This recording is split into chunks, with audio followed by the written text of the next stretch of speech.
Hello everyone. तो यहाँ से हम जो है वीडियो का आपका इंजीनियरिंग मैथमेटिक्स 4 का जो आपका 18 स्कीम का है मैथ्स का सिलेबस वो हम मॉड्यूल 1 से स्टार्ट करने जा रहे हैं। तो हम ऑलरेडी इस पे एक लेक्चर जो है बना चुके हैं। तो उसमें जो है आपका जो भी कॉम्प्लेक्स नंबर से रिलेटेड जो भी बेसिक टर्म्स होता है वो हम आपको एक्सप्लेन कर चुके हैं, जो आपको आगे भी जरूरत पड़ने वाला है जिस भी चीज का।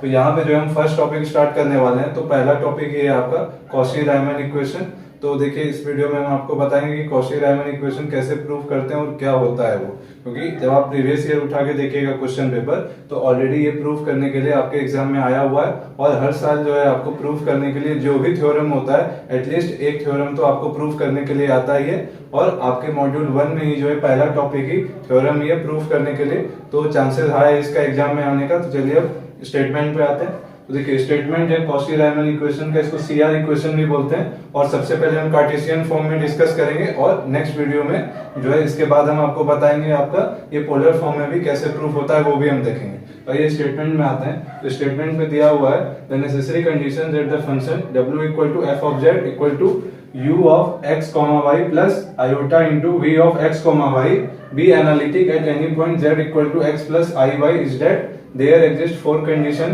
First order partial derivatives. तो ये जो है आपका ये है ux या फिर इसको do u by do x भी कह सकते हैं, do u by do y, do v by do x और do v by do y and satisfy the equation. तो ये इक्वेशन दिया हुआ है आपका do u by do x equal to do v by do y, ये आपस में इक्वल होना चाहिए। और नेक्स्ट कंडीशन आपका है do v by do x equal to minus of do u by do y। तो ये आपका स्टेटमेंट था। तो अभी आपको समझ में नहीं आया होगा, लेकिन जब आपको प्रूव करेंगे तब आपको पता चलेगा।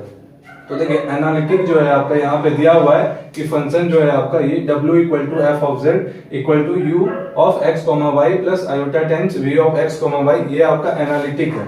तो देखिए एनालिटिक कहने का मतलब है कि वो फंक्शन जो है आपका डिफरेंशिएबल होगा कहाँ पे, उस पर्टिकुलर पॉइंट पे। तो पॉइंट आपका क्या दिया हुआ है z, तो यहाँ पे तो वो डिफरेंशिएबल तो होगा ही, और इसके जो नेबरहुड में जितना पॉइंट होगा तो उस पॉइंट पे भी वो डिफरेंशिएबल होगा, तभी हम कहेंगे कि फंक्शन एनालिटिक होता है। कभी कभी देखिए एनालिटिक की जगह पे कभी कभी आपका रेगुलर भी वर्ड यूज कर दिया जाता है। तो अगर आपके क्वेश्चन में आएगा कि फंक्शन जो है रेगुलर है तो इसका मतलब वो एनालिटिक की ही बात कर रहा होगा, या फिर इसको होलोमॉर्फिक भी बोला जाता है। तो कभी कभी ऐसा भी कंडीशन दिया हुआ रहेगा या फिर ऐसा लिखा हुआ रहेगा तो आपको समझ जाना है कि वो एनालिटिक की ही बात कर रहा है। तो कंडीशन क्या है आपका कि अगर फंक्शन एनालिटिक है इस पॉइंट पे तो आपको प्रूफ करना है कि ये चार पार्शियल डेरिवेटिव एग्जिस्ट करेगा। और नॉर्मली आपको ये प्रूफ करना है, मतलब इसको दूसरे भाषा में लिख सकते हैं ऐसे करके ux equal to V Y and vx equal to minus U Y, या फिर इसको कहें तो U Y equal to minus V X भी आप कर सकते हैं, क्योंकि ये वाला नेगेटिव साइन अगर इधर भेज दिए या फिर दोनों तरफ आप माइनस के साथ मल्टीप्लाई कर दीजिएगा तो आप यू वाई इक्वल टू आप जो है माइनस वी एक्स भी लिख सकते हैं। तो यही आपको प्रूफ करना था। तो ये जो है आपका यहाँ पे स्पेस मेरे पास कम है तो हम इसको इरेज करने जा रहे हैं। तो आप जो है इसको पहले नोट कर लीजिए।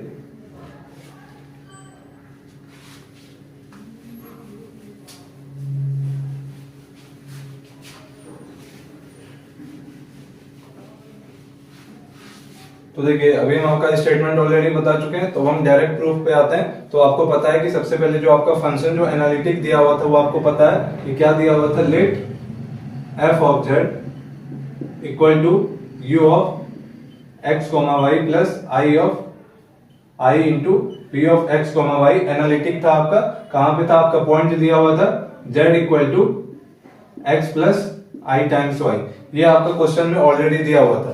देखिए अगर z equal to X plus iota times y है तो यहाँ पे जो है आपका डेल्टा z जो होगा, अभी आपको पता चलेगा कि हम डेल्टा z यहाँ पे क्यों कंसीडर किए हैं। तो यहाँ से आपका डेल्टा z क्या हो जाएगा, जो z में जो आपका स्मॉल चेंज हो रहा होगा, कैसे चेंज हो सकता है, आपका x में भी चेंज हो और आपका y में भी स्मॉल चेंज हो, तो तभी आपका z में चेंज होगा। यानी हम यहाँ से डेल्टा z इक्वल टू लिख सकते हैं delta x plus i times delta y।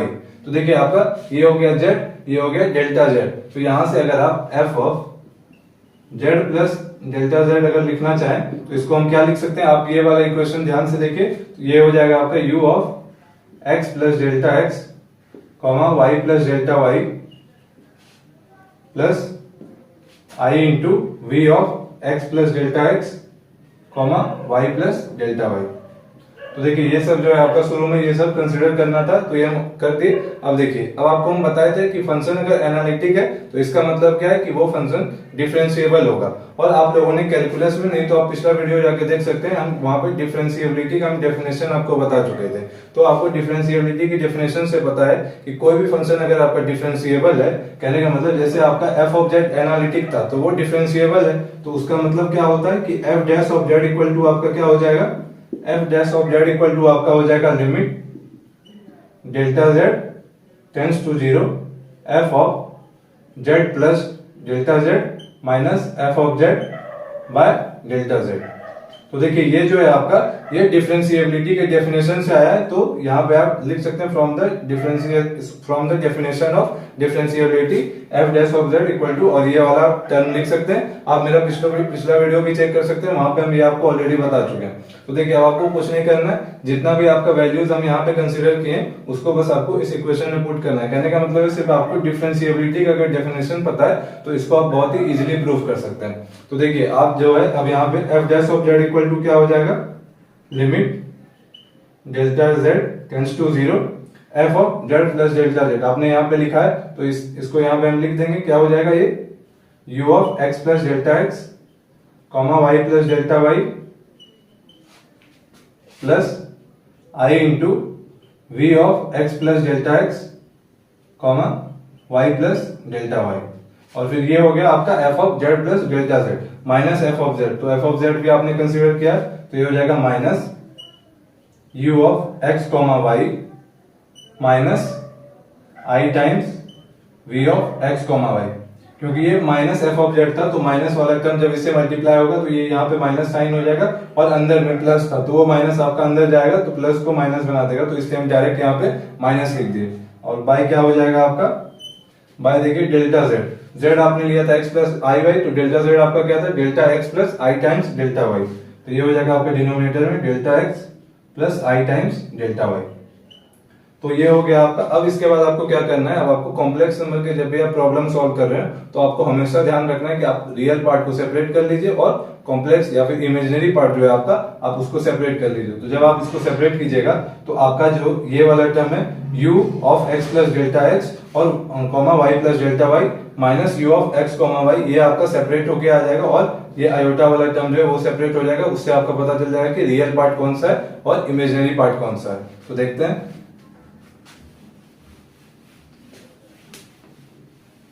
तो देखिए जब आप यहाँ पे रियल पार्ट और इमेजिनरी पार्ट को सेपरेट कीजिएगा तो ये ऐसा दिखेगा आपका, f dash z equal to limit delta Z tends to zero, और ये आपका हो जाएगा u of x plus delta x comma y plus delta y minus u of x comma y by delta x plus i times delta y, और plus अगर हम i common ले लें तो यहाँ पे आप देखिए दोनों वाले टर्म में जो है दोनों आपका जो इमेजिनरी पार्ट है उसमें आपका आयोटा कॉमन आ जाएगा, तो आपका क्या बचेगा, v of x plus delta x comma y plus delta y minus v of x comma y by delta x plus i delta y. तो ये हो गया आपका, यहाँ पे हम रियल पार्ट और इमेजिनरी पार्ट को यहाँ पे हम सेपरेट करके लिख चुके हैं। ये है आपका रियल वाला पार्ट और ये आपका इमेजिनरी वाला पार्ट, लेकिन अभी भी सिर्फ हम न्यूमरेटर को सेपरेट किए, डिनोमिनेटर को नहीं किए, तो अभी आपको आगे पता चलेगा। तो देखिए अब जो है आपको क्या करना है यहाँ पे, अब देखिए आप यहाँ पे कंसीडर कर चुके हैं, कंसीडर नहीं किए बल्कि आपने डिफरेंशिएशन का जो डेफिनेशन होता है उससे आपने लिखा था यहाँ पे limit delta Z tends to zero. देखिए delta Z tends to zero का मतलब क्या है कि आपका डेल्टा जेड इक्वल टू था delta x plus i delta y. तो आपका जो है अगर delta Z tends to zero है तो इसका मतलब क्या है कि आपका delta x tends to zero है और डेल्टा वाई भी आपका टेंड्स टू जीरो है। तो यहाँ पे आपको दो केस कंसीडर करना है। पहला केस में आपका क्या होगा कि एक बार हम मान लेंगे कि delta x tends to zero है और एक बार हम मान लेंगे कि delta y tends to zero है, यानी delta Z tends to zero can be approached in two manner. तो पहला मैनर क्या है कि डेल्टा एक्स को आप जीरो की तरफ भेजिए और दूसरा तरीका क्या है डेल्टा वाई को जीरो की तरफ भेजना है। तो देखिए जब आप ऐसा कीजिएगा तो पहला केस हम मान लेते हैं कि हम क्या कर रहे हैं, हम इसको मान ले रहे हैं कि प्योरली ये जो है आपका ये डेल्टा जेड जो है आपका ये प्योरली रियल है। तो प्योरली रियल के केस में आपका क्या हो जाएगा, हम आपको बता चुके थे कि प्योरली रियल, ये केस 1 ले रहे हैं, इसके बाद हम केस 2 भी कंसीडर करेंगे। तो देखिए केस 1 में क्या लिया है, प्योरली रियल, तो इसका मतलब क्या है आपका कि डेल्टा वाई जो है आपका वो इक्वल टू 0 हो जाएगा। तो देखिए जब आपका डेल्टा वाई इक्वल टू 0 हो जाएगा तो इस इक्वेशन को हम फर्दर लिख सकते हैं, limit delta z tends to, sorry ये डेल्टा एक्स हो जाएगा, डेल्टा एक्स टेंस टू 0, और फिर जो है आपका जहां जहां पे डेल्टा वाई था वहां वहां पे जो है आपका क्या हो जाएगा, 0 हो जाएगा। तो जब यहाँ पे 0 रख दीजिएगा तो ये इक्वेशन आपका हो जाएगा u of x plus delta x comma y minus u of x comma y by delta x plus i into v of x plus delta x comma y minus v of x comma y by delta x. तो देखिए अभी जब आप video में पीछे जाके देखिएगा तो ये जो है आपका, ये कुछ जो है आपका ये डिफरेंशिएशन या फिर आपका जो डिफरेंशिएबिलिटी का हम अभी डिफिनेशन बताए थे, तो ये कुछ वैसा ही दिख रहा है। तो जब आप इसको ध्यान से देखिएगा तो यहाँ पे जो है आपका, जैसे अभी हम कंसीडर किए थे शुरू में, f dash of Z equal to limit delta Z tends to 0 आपका f of Z plus delta z और minus F of Z by delta Z. तो यहाँ पे जब आप ध्यान से देखिएगा तो यहाँ पे फंक्शन जो है वहां पे एफ ऑफ जेड था, तो यहाँ पे u of x comma y function है, और एक्स जो है आपका देख लीजिए, एक्स यहाँ पे आपका वेरिएबल है, वहां पे जेड प्लस डेल्टा जेड था, यहाँ पे एक्स प्लस डेल्टा एक्स है, और वाई यहाँ पे कांस्टेंट है।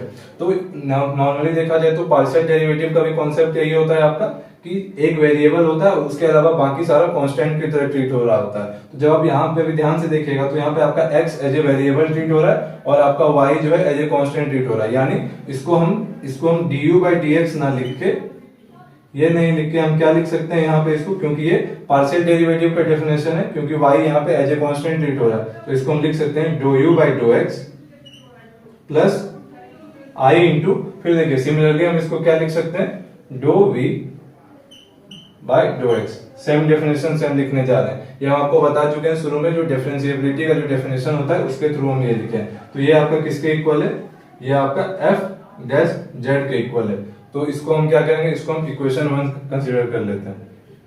तो देखिए एक बार हमको बता दें कि यहाँ पे दो केस लेंगे, तो पहला केस ले चुके हैं प्योरली रियल वाला, अब हम क्या करेंगे यहाँ पे प्योरली इमेजिनरी कंसीडर करेंगे। तो हम करने जा रहे हैं ऊपर, तो देखिए केस 2 में जब आप प्योरली इमेजिनरी कंसीडर कीजिएगा तो इस केस में आपका क्या हो जाएगा, डेल्टा एक्स इक्वल टू 0 हो जाएगा, और इस बार आपका डेल्टा एक्स टेंस टू 0 ना होके डेल्टा वाई टेंस टू 0 हो जाएगा। तो देखिए ये आपका हो जाएगा limit delta y tends to 0। अब देखिए जहां पे आपका डेल्टा एक्स था वहां पे आपको 0 सब्स्टिट्यूट करना है इस इक्वेशन में। तो देखिए ये इक्वेशन आपका कैसा दिखेगा, u of x comma y plus delta y minus u of x comma y by i into delta y, क्योंकि आपका डेल्टा एक्स 0 हो चुका है, प्लस आई इंटू ये हो जाएगा आपका v of x comma y plus delta y minus v of x comma y by i into delta y, क्योंकि यहां पे भी जो है आपका ये डेल्टा एक्स आपका 0 हो चुका है। देखिए अभी हम आपको डिफरेंशिएबिलिटी का डेफिनेशन से बता चुके हैं, जब आप उसी तरह से इस इक्वेशन को भी जब आप देखिएगा तो आपको यहाँ से क्लियरली दिख रहा होगा कि इस बार जो है आपका ये यहाँ पे आपका y as a variable treat हो रहा है और आपका x जो है एज ए कांस्टेंट ट्रीट हो रहा है। यानी ये जो है आपका डेफिनेशन है किसका, डिफरेंशिएबिलिटी का। तो यानी इसको हम क्या लिख सकते हैं, partial derivative of u with respect to y। तो कहने का मतलब है ये हो जाएगा आपका do u by do y। फिर देखिए ये 1 बाय आई भी यहाँ पे मल्टीप्लाई था, ये आप गलती नहीं कीजिएगा, तो ये हो जाएगा 1 by i into do u by do y plus, फिर देखिए ये वाला आई और ये वाला आई यहाँ पे कैंसिल हो जाएगा, और इसको आप सिमिलरली क्या लिख सकते हैं, do v by do y. तो यहाँ पे मेरे पास स्पेस कम है इसलिए हम ऊपर वाला पार्ट इरेज करने जा रहे हैं।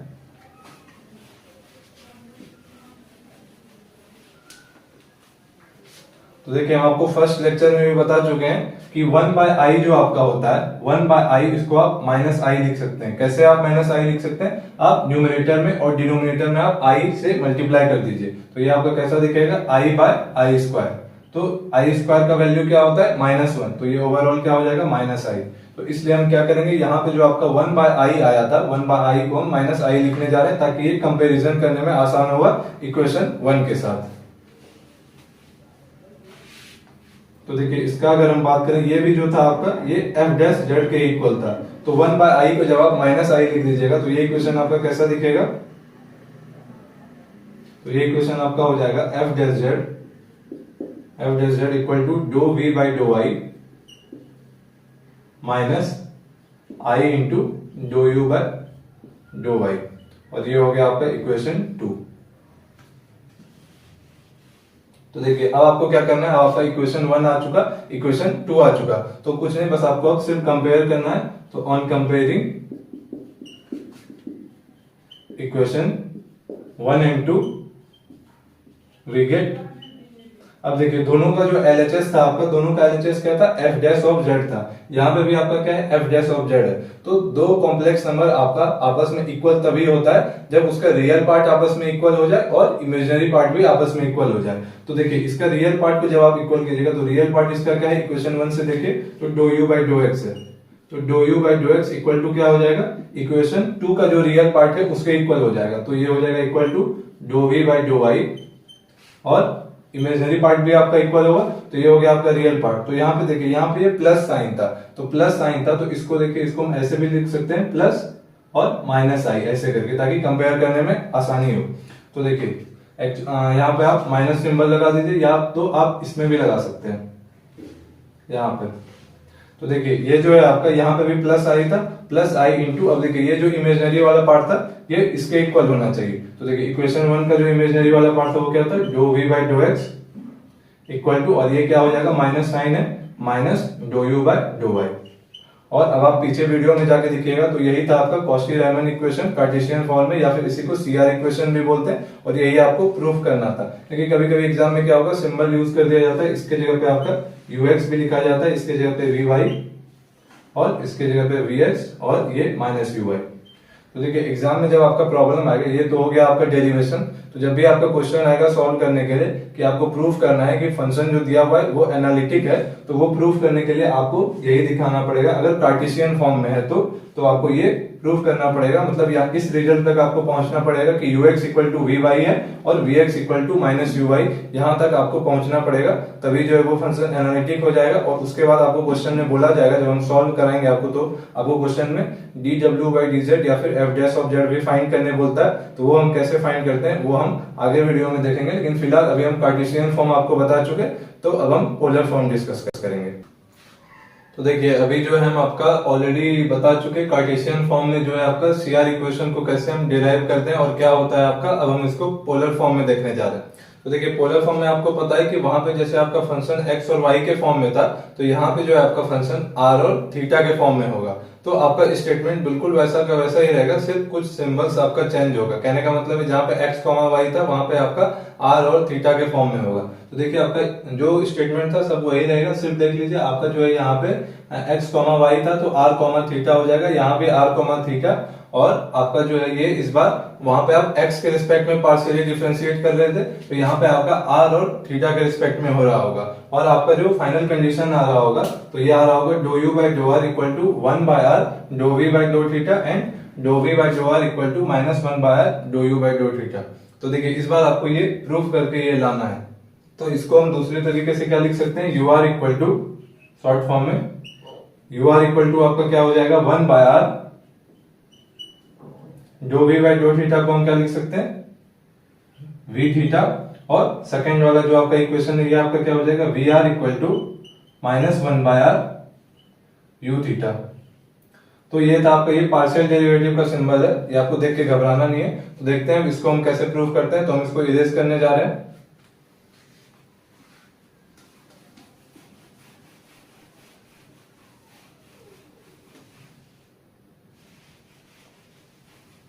तो तो देखिए अभी हम आपको बताया कि इस बार जो है आपका पोलर फॉर्म में कर रहे हैं, तो इक्वेशन जो आएगा आपका वो आर और थीटा के फॉर्म में होगा। तो सबसे पहले आपको कंसीडर करना होगा let f of Z equal to u of r comma theta plus i into v of r comma theta.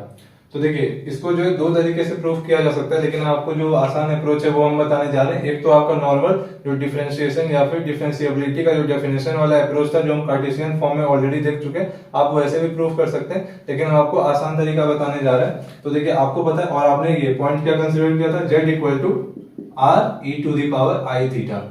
तो आपको पता है कि पोलर फॉर्म में जो है आपका कॉम्प्लेक्स नंबर को ऐसे रिप्रेजेंट किया जाता है, z equal to r into e to the power i theta के फॉर्म में। तो देखिए ये जब आप z की जगह पे ये वैल्यू आप सब्स्टिट्यूट कीजिएगा तो ये आपका कैसा दिखेगा, f of r e to the power i theta equal to u of r comma theta plus i into v of r comma theta. ये है आपका इक्वेशन 1। तो देखिए अब आपको क्या करना है, अब आपको इस इक्वेशन 1 को पार्शियली डिफरेंशिएट करना है। किसके रिस्पेक्ट में, एक बार आपको r के रिस्पेक्ट में करना है और एक बार आपको थीटा के रिस्पेक्ट में करना है। तो देखिए जब आप इक्वेशन 1 को जब आप r के रिस्पेक्ट में कीजिएगा पार्शियली डिफरेंशिएट, तो यहाँ पे हम लिख दे रहे हैं, एग्जाम में आपको प्रॉपर तरीके से लिखना है कि differentiating equation 1 both side with respect to r partially we get. तो हम यहाँ पे शॉर्ट फॉर्म में लिख रहे हैं कि हम विथ रिस्पेक्ट टू r के हैं पार्शियली। तो सबसे पहले देखिए इस जो आपका ये फंक्शन है, इसके ब्रैकेट वाले के अंदर वाला टर्म देखिए, तो इसमें r वाला टर्म है बिल्कुल है, यानी इसमें वेरिएबल प्रेजेंट है, आपका r वेरिएबल है और बाकी सब आपका कांस्टेंट की तरह ट्रीट होगा। आई थिंक आप फोर्थ सेम में आ चुके हैं, पहले ही आप पार्शियल डिफरेंशिएशन कैसे किया जाता है वो आपको पता होगा।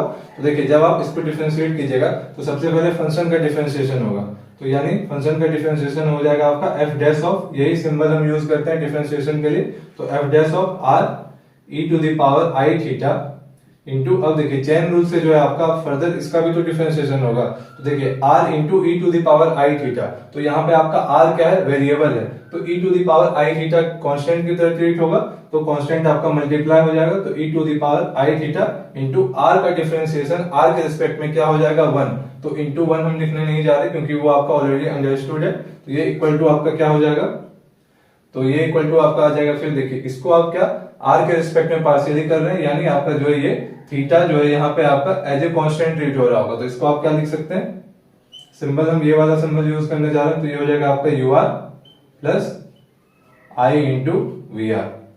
तो ये हो गया आपका इक्वेशन 2। अब देखिए अब आपको क्या करना है कि हम आपको बताएं कि r के रिस्पेक्ट में पार्शियली कर चुके, अब आपको क्या करना है, थीटा के रिस्पेक्ट में पार्शियल डिफरेंशिएशन करना है।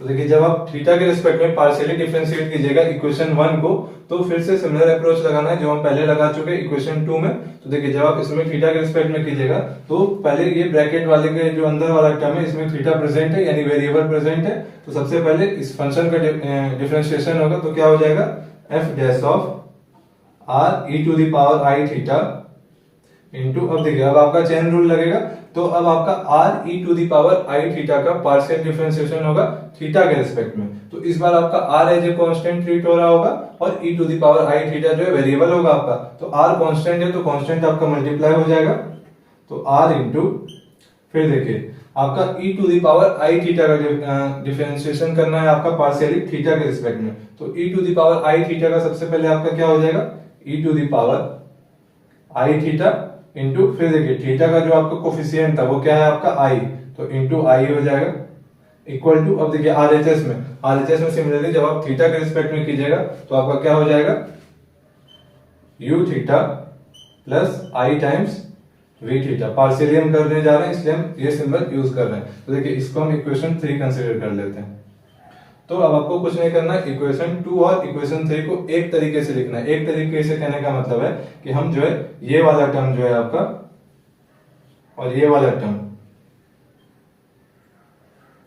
जब आप इसको साथ में कर लीजिएगा और ये r इंटू आई को आप RHS में भेज दीजिएगा तो आप इसको इजीली कंपेयर कर पाइएगा। तो वही हम करते हैं, इक्वेशन 3 को हम फर्दर मॉडिफाई करने जा रहे हैं।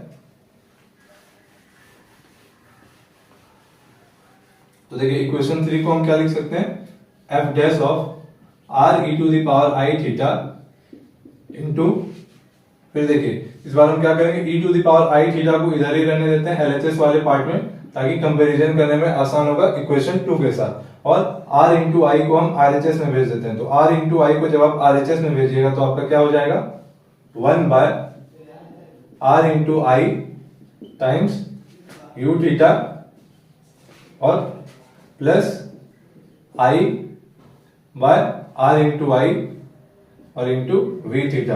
तो यहाँ पे आप देख सकते हैं, यहाँ पे i पहले से प्रेजेंट था और आपका r इंटू आई आरएचएस में आया तो वो डिनोमिनेटर में चला जाएगा। तो देखिए ये वाला i जो है आपका और ये वाला i यहाँ पे कैंसिल हो जाएगा। और अभी हम आपको बता चुके हैं कि 1 बाय आई आपका क्या होता है, माइनस आई। तो ये आपका हो जाएगा minus i into 1 by r into u theta plus, और यहाँ पे ये आपका i और ये आपका i आपस में कैंसिल हो जाएगा। तो आपका क्या मिलेगा, 1 by r into v theta. ये हो गया आपका इक्वेशन 3। इसको इक्वेशन 3 नहीं कंसीडर कर रहे हैं, इसको हम फर्दर मॉडिफाई किए। तो ये हो गया आपका इक्वेशन 3 और ये किसके इक्वल है आपका, f dash of r e to the power i theta into e to the power i theta के। तो देखिए जब आप इक्वेशन 2 और इक्वेशन 3 को आपस में कंपेयर कीजिएगा, आप चाहते तो इसको डिवाइड भी कर सकते हैं, लेकिन आप इजीली आप इसको कंपैरिजन के थ्रू देख सकते हैं। तो देखिए जब आप देखिएगा तो यहाँ पे क्या था, f dash of r e to the power i theta, यहाँ पे भी सिमिलर टर्म है, यानी एलएचएस जो है इसका इक्वल है। तो आरएचएस इसका कब इक्वल होगा, जब इसका रियल पार्ट आपस में इक्वल हो जाए और इमेजिनरी पार्ट आपस में इक्वल हो जाए, क्योंकि ये कॉम्प्लेक्स नंबर का हम बात कर रहे हैं। और कॉम्प्लेक्स नंबर को जब आप दो कॉम्प्लेक्स नंबर को इक्वल कहते हैं, इसका मतलब क्या है कि उसका रियल पार्ट आपस में इक्वल हो और इमेजिनरी पार्ट भी आपका साथ में आपस में इक्वल हो। तो इक्वेशन 2 में आपका रियल पार्ट क्या है, यू आर। तो यू आर इक्वल टू आपका क्या हो जाएगा, इक्वेशन 3 का जो आपका रियल पार्ट है, तो रियल पार्ट आपका क्या है, ये वाला टर्म, यानी 1 by r into v theta. ये हो गया जब आप रियल पार्ट को इक्वल कर चुके हैं। अब इमेजिनरी पार्ट पे ध्यान देंगे। तो देखिए प्लस आई, जिसके साथ आयोटा वाला टर्म मल्टीप्लाई और उसका जो बचा हुआ है उसके साथ जो मल्टीप्लाई किया हुआ है वही आपका क्या है, आपका इमेजिनरी पार्ट। तो यहाँ पे इमेजिनरी पार्ट आपका है वी आर, तो हो जाएगा वी आर इक्वल टू, फिर देखिए यहाँ पे आपका माइनस आई था तो आप इसको प्लस लिख सकते हैं और ये माइनस साइन को आप यहाँ पे लिख सकते हैं। तो देखिए यहाँ पे भी आपका प्लस आई, यानी प्लस आई के साथ जो टर्म मल्टीप्लाई था वो इसके इक्वल होना चाहिए। तो वी आर आपका किसके इक्वल हो जाएगा, minus 1 by r into u theta.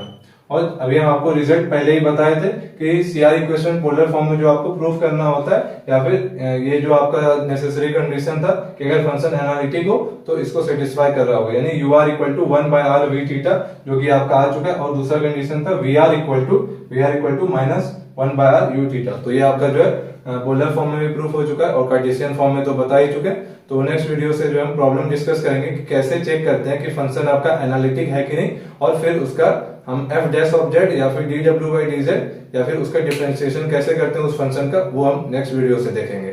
Thank you.